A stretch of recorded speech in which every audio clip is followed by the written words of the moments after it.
Alright guys, I got another product here I wanted to show you. It is the Silva Compass. These are made in Sweden. I looked these up on the internet, and they run for about 50 bucks a pop.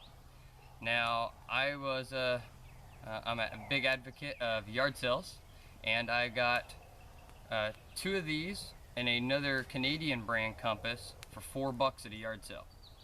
So, and this one's in the box with all the original information. I'm pretty definite it's never even been used. So I would say that is definitely a bargain find. So if we take a look at the compass here,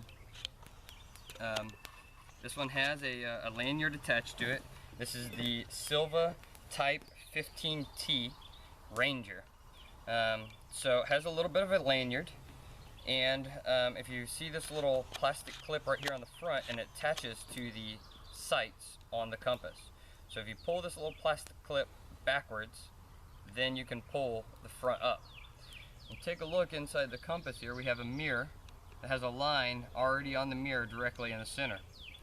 You have a plastic bezel that has the degrees around the exterior, and it swivels around like so. Take a look also inside that ring that swivels where the actual compass is. At the end of the red, there is a little piece of the glow that if you were happen to use this at night, that you would be able to see that that is the north handle. And then as well, you have two little dots with the arrow pointing the doghouse, so to speak. That's the phrase I know from the military. We always called that putting the dog in the doghouse.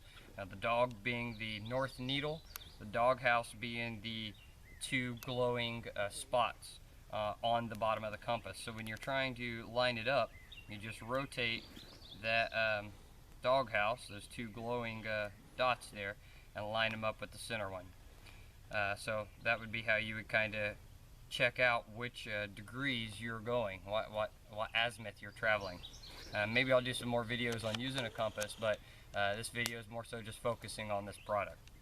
So if you take a look also on this clear backing that the compass is on, it has on one side a measurement of inches all the way to looks like 3 3/4 in inches, and then on this side has the metric system, centimeters and millimeters.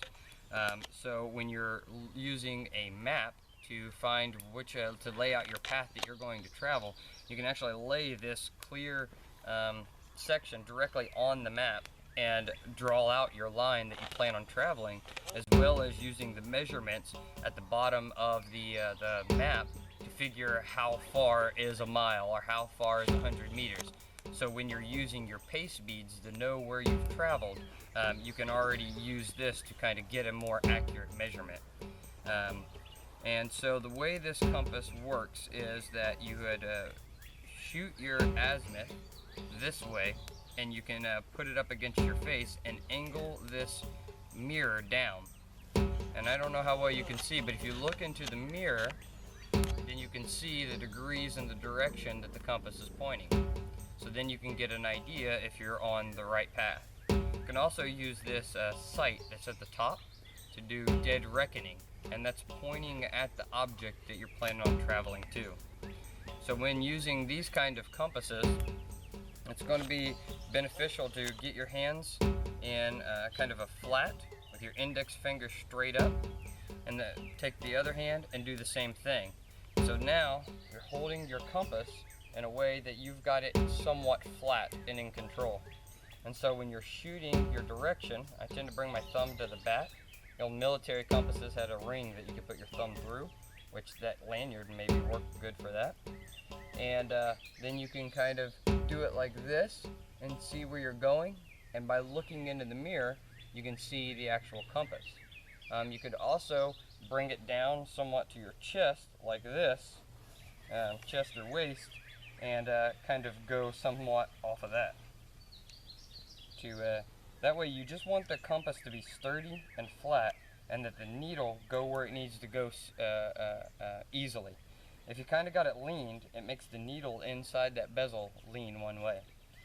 Also, there is I just seen this, there's a glow mark right there for glowing at night, another one at the top, and then there's also one at the sight. So that's a real good benefit if you're doing night navigation.